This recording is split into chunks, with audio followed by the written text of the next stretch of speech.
Bill Bishop and 5 and 1 Productions presents. Hey, this is Bill Bishop, and this is my reflector telescope, which I use to look at a lot of celestial objects, including the Moon, Venus, Mars, Jupiter, the Galilean moons, Saturn, and various stars and nebula, including Orion. But unfortunately for people like me, you don't get to see Pluto that much. Ever. Ever. If you want even tiniest glimpse of Pluto, you need a lot better telescopes. So, Pluto is such a small and insignificant planet, which it is not anymore. But if it is small, far away, distant, insignificant, then why is it so popular?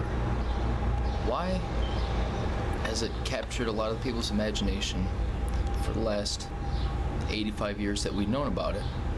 And why is New Horizons important? New Horizons is important because of the reasons that I mentioned earlier. It's small and distant. Prior to just a couple weeks ago, to this upload, like back in May of 2015, the best picture we had of Pluto was ugly and pixelated. And, there are pictures that we have of distant galaxies that are far better than pictures that we have of Pluto, even right now, June 11th, 2015. That is simply because it is so small. And we have never sent a probe to Pluto before. So, back in 2006, New Horizons was launched from Cape Canaveral, Florida. And it had to have a lot of boost, and that's where Jupiter came in, as usual, slinging things around, such as comets and Kuiper Belt objects coming in, saving our butt a lot. But now, New Horizons is just about through with its main purpose, and that is to fly past Pluto, gain data, information, take pictures unlike anything we've seen before of Pluto, and Charon, and the other moons of Pluto, most of which that we did not know existed until last decade or so. So, this is important, because prior to this, a lot of things that you read in books, a lot of things that you saw in books, were theories. A lot of the things that you thought you knew about Pluto, you actually didn't know. Now we're actually knowing stuff. We actually know about, I don't even know if it's still a theory, but odds are we will know that there will be polar ice caps on Pluto. As of June 11, 2015, I don't know if that's fact.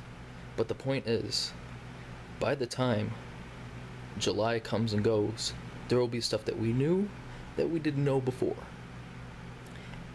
And that helps because despite the fact that Pluto was deemed a dwarf planet 9 years ago, it is still one of the main objects in the solar system. Now, you have these massive planets that are much bigger than Pluto. You have the Sun, which takes up 99% of the mass of the solar system. However, we know a lot of stuff about that, and there's more to learn about that stuff.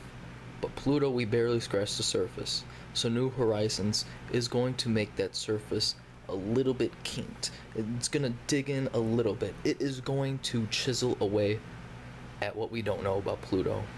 And therefore, the Kuiper Belt, because Pluto is linked directly to it, flies right around the boundary line, which really is not really definite.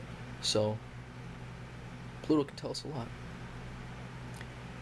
And also, the important thing about New Horizons that one must remember is that July is not the end. July, I would not say is only the beginning, because Pluto was the main reason. But the Kuiper Belt, you have to remember, And you never know. That's all I gotta say. You just never know.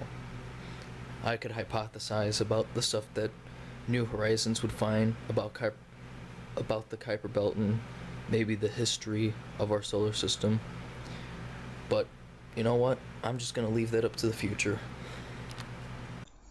5 and 1. Bum, ba bum, bum, bum.